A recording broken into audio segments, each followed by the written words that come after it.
The chase. Robin Bennett never expected that chasing a rabbit would lead to the biggest diplomatic crisis since Earth joined the Galactic Alliance. But as she vaulted over another perfectly manicured hedge in the capital city of Tortellium, she couldn't shake the feeling that something was very wrong about this situation. The capital city of the rockback homeworld stretched out before her, a harmonious blend of organic architecture and technological advancement. Curved buildings rose like shells against the lavender sky, their surfaces gleaming with the same iridescent quality as their inhabitants' shells. Hover vehicles hummed quietly through designated lanes, while rockbacks of all ages went about their daily business, their four-handed gestures creating an intricate ballet of movement. "Come on, little troublemaker," Robin muttered, spotting another tuft of white fur caught on a decorative stone. The Angora rabbit was leading her deeper into the diplomatic district, away from the public parks where she'd first encountered it. The two young rockback children who'd alerted her to the rabbit's presence were presumably still guarding the park gate, though she'd long since lost sight of them. As Earth's leading xenozoologist assigned to Tortellium, Robin knew exactly how serious this situation was. The Galactic Alliance's quarantine protocols were absolute. No unauthorized Earth animals were allowed on member worlds. The regulations had been put in place after the Great Hamster Incident of 2157, which had nearly derailed Earth's application for Alliance membership. Even now, 20 years later, the mere mention of Earth rodents could make some species' appendages twitch nervously. A flash of movement caught her eye. The rabbit had darted through a gap in the hedge and into what appeared to be a private garden. Robin checked her wrist computer, confirming her suspicions. This was the grounds of the Centaurian embassy. "Oh, you've got to be kidding me," she groaned. The Centaurians were notorious for their paranoia about biological contamination.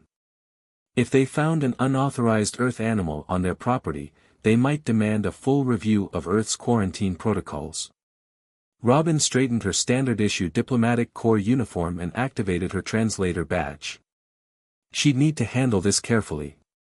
The badge chirped, indicating it was ready to translate her words into any of the Alliance's recognized languages.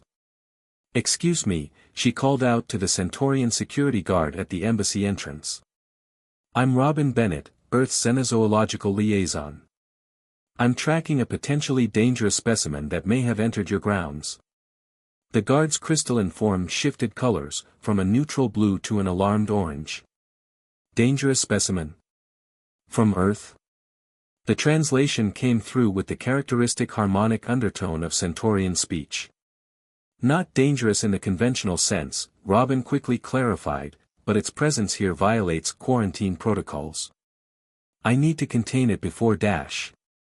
A commotion from inside the embassy interrupted her.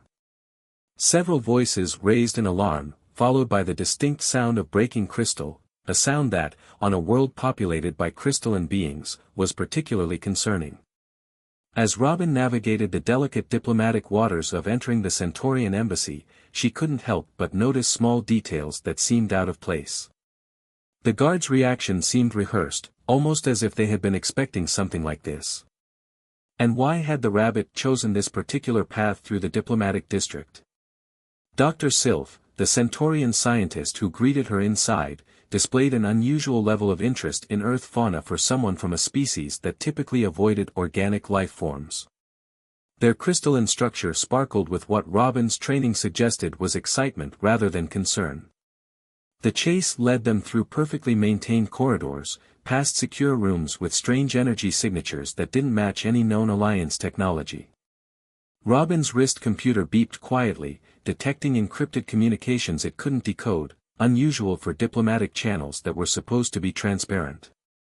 Finally cornering the rabbit in a storage area, Robin's careful capture revealed something far more troubling than a simple quarantine breach. Tangled in the rabbit's soft white fur was a tiny device, barely visible to the naked eye. But what made her blood run cold was the logo etched into its surface, Terra Nova Genetics, a corporation that, according to all official records, didn't exist. As she stared at the device, Robin realized this was just the beginning. The rabbit wasn't lost, it had been leading her exactly where someone wanted her to go. The question was, why? Deeper waters. Robin stared at the tiny device in her palm, its metallic surface catching the iridescent light that filtered through Dr. Sylph's crystalline form. The Terra Nova Genetics logo seemed to mock her, a stylized double helix wrapped around an Earth-like planet that didn't match any known corporate registries. Fascinating specimen, Dr. Sylph hummed, their crystalline structure refracting light in patterns that Robin's xenobiological training identified as intense interest. Though perhaps we should discuss this in my laboratory, away from. They gestured vaguely at the crowded embassy corridor. Robin's diplomatic instincts warred with her scientific curiosity. Protocol dictated she should immediately report the quarantine breach to Earth's embassy. But something about Dr. Sylph's tone, and the way the rabbit had led her here so deliberately, made her hesitate. "Lead the way, Doctor," she said finally, cradling the surprisingly calm rabbit in her arms. Dr. Sylph's laboratory was unlike any other Centaurian facility Robin had seen. Instead of the usual sterile crystalline surfaces, the room was filled with terrariums containing what appeared to be earth plants. Ferns, succulents, and even a small apple tree grew under carefully calibrated lighting. "You seem surprised," Dr. Sylph noted, their form shifting to a contemplative purple hue. "Did you think the Centaurian interest in biological isolation was universal among our people?" "The official position Robin began, but Dr. Sylph interrupted with a harmonic that her translator interpreted as a laugh. "Official positions rarely tell the whole story, Ms. Bennett. Just as I suspect there's more to this rabbit than a simple quarantine breach." They gestured to a sophisticated analysis station. "Shall we see what your little friend has been up to?" The next hour revealed more questions than answers. The device in the rabbit's fur wasn't just a tracker, it was a sophisticated genetic monitor, recording subtle changes in the animal's DNA structure. According to the readings, the rabbit had been exposed to something that was causing rapid, yet controlled, genetic adaptation. "This is impossible," Robin muttered, reviewing the data for the third time. "These changes, they're not random mutations. They're targeted, specific. As if someone is rewriting this rabbit's genome in real time." "Impossible by current Earth science, perhaps," Dr. Sylph agreed. "But what if A sharp chime interrupted them, Robin's wrist computer displaying an urgent message from Earth's embassy. Her heart sank as she read it. "There's been a break-in at the xenozoological containment facility," she said, her voice tight. "Someone's stolen our entire archive of alien species genetic data. And..." She swallowed hard. "Security footage shows them using Earth animals to do it. Genetically modified Earth animals." Dr. Sylph's crystalline form darkened. "Then we're already too late. They're not just experimenting anymore, they're ready to move to the next phase." "They? Who's they? What next phase?" Robin demanded, but she was cut off by another alert, this one from her quarantine breach sensors. Multiple signatures, all across the diplomatic district. Dozens of Earth animals, each carrying the same Terra Nova genetic signature. The great hamster incident wasn't an accident, was it? Robin asked, though she already knew the answer. "It was a test run." "Very good, Ms. Bennett," Dr. Sylph said, their form now pulsing with urgent frequencies. "But the real question is, what are they testing for? And why now, after 20 years? The rabbit in Robin's arms twitched, its eyes suddenly glowing with an unnatural blue light. Across the diplomatic district, hundreds of other animals, rabbits, hamsters, even common pigeons, did the same. The next phase had begun. And Robin had a feeling that catching one rabbit was going to seem very simple compared to what came next. Convergence. The diplomatic district of Tortellium erupted into chaos as hundreds of genetically modified Earth animals moved with unnatural precision. Robin watched in horror as a flock of pigeons formed perfect geometric patterns in the lavender sky, while groups of rabbits and hamsters breached security systems with seemingly choreographed movements. "They're accessing the Alliance's secure networks," Dr. Sylph announced, their crystalline form pulsing with urgent data streams as they interfaced with the lab's systems. Each animal's genetic modifications include engineered organic quantum processors. They're not just carrying data, they're processing it, sharing it, evolving it in real time. The rabbit in Robin's arms trembled, its glowing blue eyes flickering like a computer display. Through the lab's windows, she could see Centaurian security forces mobilizing, their crystalline forms creating prismatic barriers around key facilities. This is what the Great Hamster incident was really about, wasn't it? Robin said, pieces falling into place. 20 years ago, they weren't testing quarantine procedures, they were testing if Earth animals could survive carrying these genetic modifications. Close, Dr. Sylph hummed, their form shifting to a deep indigo that Robin had never seen in a Centaurian before. But the Great Hamster incident served another purpose. It ensured that all future Earth animals would be subjected to intense screening before leaving Earth.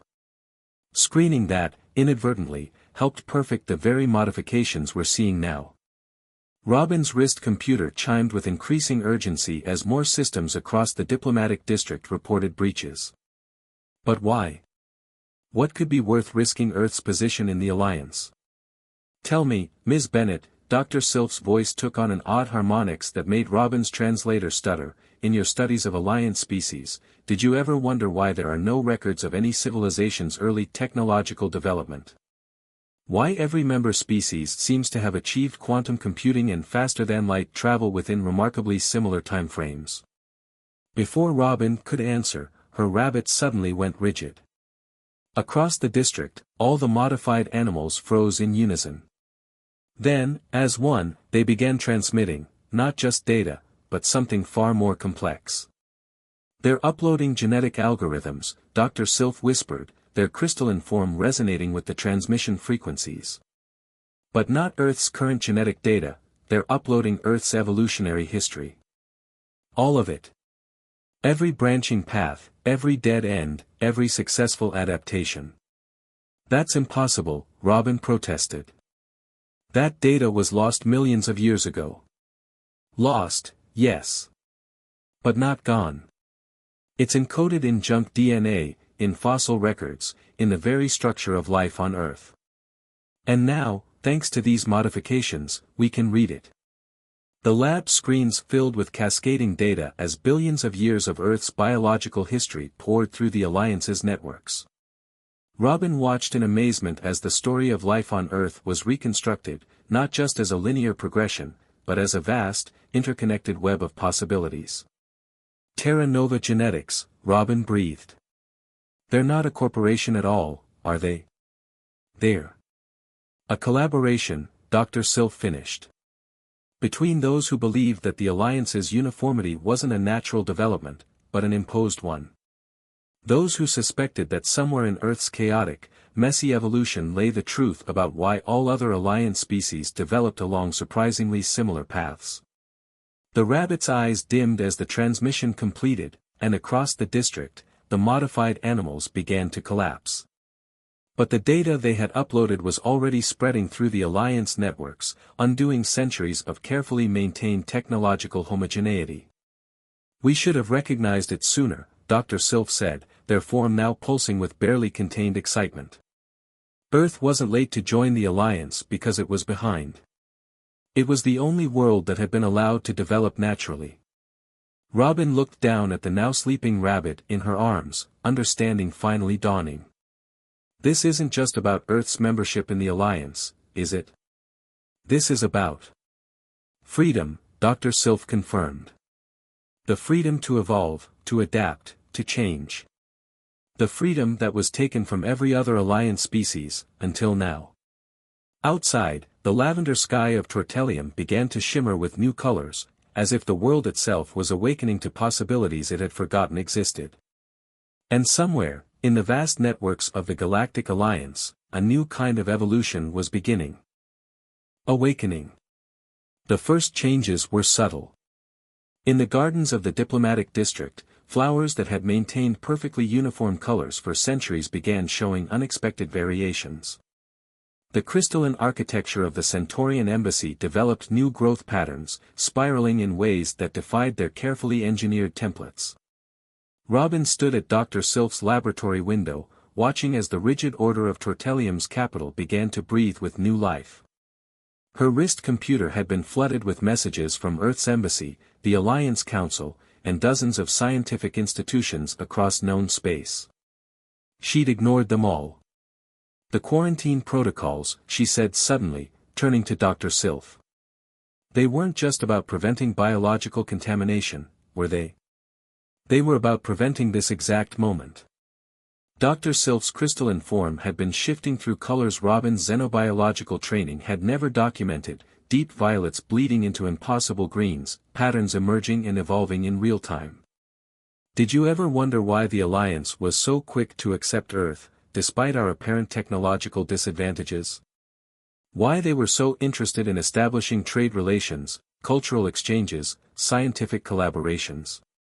They were studying us, Robin realized. All this time, every cultural exchange, every diplomatic mission, was an attempt to understand how Earth had escaped the Great Filter, Dr. Sylph confirmed. You see, Ms. Bennett, evolution isn't supposed to be possible anymore. Not real evolution, not in Alliance space. The technology that enables faster-than-light travel, that powers our quantum communications, it came with a price. One we didn't understand until it was too late. The rabbit in Robin's arms stirred, its fur now shimmering with subtle iridescence that mimicked Centaurian crystalline patterns. Across the district, other modified animals were showing similar changes, their genetic structures resonating with the worlds around them. Terra Nova Genetics found a way to reverse it, Robin said. Using Earth's evolutionary history as a key to unlock the suppressed genetic potential in Alliance species. But why use Earth animals as the delivery system? Dr. Sylph's form chimed with what Robin now recognized as ancient harmonics, frequencies that had been standardized out of Centaurian communication eons ago. Because they were the only ones who could carry the full spectrum of possibility. Earth's chaotic evolution, its countless dead ends and unexpected successes, it created vessels capable of containing multitudes. A deep rumble shook the building. Outside, the lavender sky had begun to swirl with new colors, as if the atmosphere itself was remembering how to change. Robin's wrist computer sparked with incoming data, reports of similar phenomena on every Alliance world, spreading outward from Earth animal sanctuaries, zoos, and research facilities that had been secretly seeded over the past 20 years. The Great Hamster Incident, Robin laughed, the full scope of the plan finally clear. It wasn't just a test. It was a distribution network. Every Earth animal that went through quarantine screening after that carried dormant modifications, waiting for this moment. Precisely, Dr. Sylph's voice resonated with pride. I was part of the original team that discovered the suppression technology woven into Alliance FTL systems. We couldn't remove it, it was too fundamental to our technological infrastructure. But Earth showed us another way. The lab screens filled with incoming data from across Alliance space, species displaying variations that had been impossible for millennia, technologies adapting to accommodate sudden bursts of innovation, entire ecosystems awakening to long-dormant possibilities. We're going to lose our Alliance membership over this, aren't we? Robin asked, though she already knew the answer. The Alliance as we knew it ceased to exist the moment those animals began transmitting, Dr. Sylph replied. But something new is emerging. Something that carries the best of both our paths, Earth's capacity for endless variation and the Alliance's unity of purpose. Robin's rabbit stirred again, its eyes now showing flecks of crystalline structure that somehow didn't interfere with its organic nature. What happens now? Now. Dr. Sylph's form stabilized into a pattern that seemed to bridge the gap between crystal and flesh. Now we evolve. All of us, together. Not as the Alliance, but as something new. Something that remembers how to change. Through the window, Robin watched as a flock of pigeons soared past, their feathers refracting light like living prisms. Below, rockback children chased rabbits whose fur had begun to spiral in mathematical patterns that no human mind had ever imagined. And in the distance, the rigid lines of the diplomatic district were softening, buildings and barriers alike remembering that growth doesn't always follow straight lines. The greatest diplomatic crisis since Earth joined the Alliance had become something else entirely, a renaissance, sparked by a rabbit chase through a garden of possibilities. And somewhere in the vast networks of what had once been Alliance space, the first truly new idea in 10,000 years began to bloom. New Horizons. 1 year after the event that became known as the Great Awakening, Robin Bennett stood in her new office at the Institute for Evolutionary Diplomacy. Through the window, the skyline of New Geneva stretched toward a horizon where Earth's atmosphere merged with the crystalline structures of what had once been an Alliance observation platform. The rabbit, now officially named Darwin, dozed in a habitat that merged traditional Earth materials with living crystal. His fur had stabilized into an ever-shifting pattern that somehow managed to be both iridescent and soft, a physical manifestation of the bridge being built between Earth's chaotic vitality and Alliance precision. The latest reports from the adaptation zones are in, Dr. Sylph announced, their crystalline form flowing through the doorway in a way that would have been impossible 2 years ago. The rigid geometric patterns of traditional Centaurian biology had given way to organic curves while retaining their essential crystalline nature. 17 new viable syntheses between Earth species and Alliance biotechnology. The rabbits are still leading in successful adaptations, though the pigeons are showing remarkable promise in atmospheric engineering. Robin smiled, remembering the chaos of those first few weeks after the awakening. The collapse of the old Alliance had been more celebration than crisis, as centuries of suppressed biological and technological potential burst forth across known space. Earth, rather than being punished for its role in the revolution, had become a sort of living laboratory for what came next. And the FTL network, she asked, though she'd already seen the preliminary data on her quantum biotech hybrid computer, another innovation born from the synthesis of Earth and Alliance technologies. Evolution in action, Dr. Sylph hummed, their harmonics carrying new frequencies that spoke of excitement and possibility. The integration of organic computation with the existing quantum network has increased efficiency by 300%. We're seeing travel times decrease as the network learns and adapts. Some theorists believe we're approaching a completely new paradigm of space travel. Robin picked up a small crystal from her desk, a gift from the first generation of Centaurian children born after the awakening. Its structure was both geometric and organic, growing and changing while maintaining perfect mathematical harmony. Did you ever imagine it would work out like this?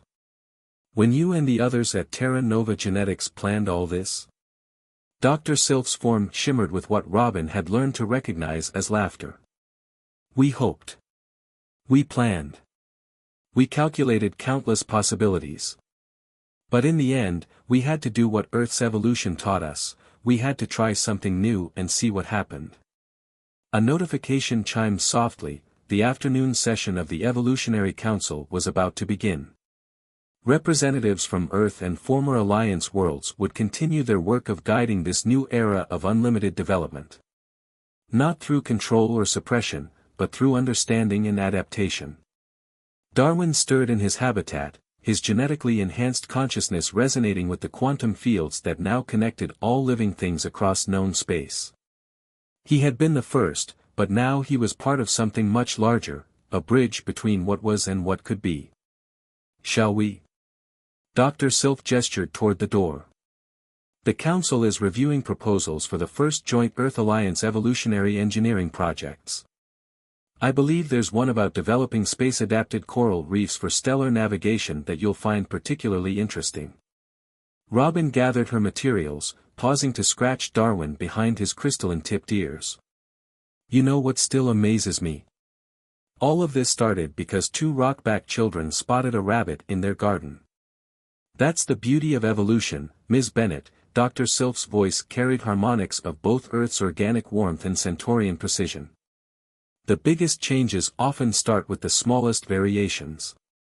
As they walked to the council chamber, Robin watched the sky where ships of both organic and crystalline design traced new patterns between the stars. The rigid boundaries between species, between technologies, between possibilities themselves, had dissolved into something far more interesting, a universe that remembered how to grow. And somewhere, in a garden that was both Earth and not Earth, another rabbit was about to spark another change that no one could predict. The story, like evolution itself, would never truly end. It would just keep finding new ways to begin.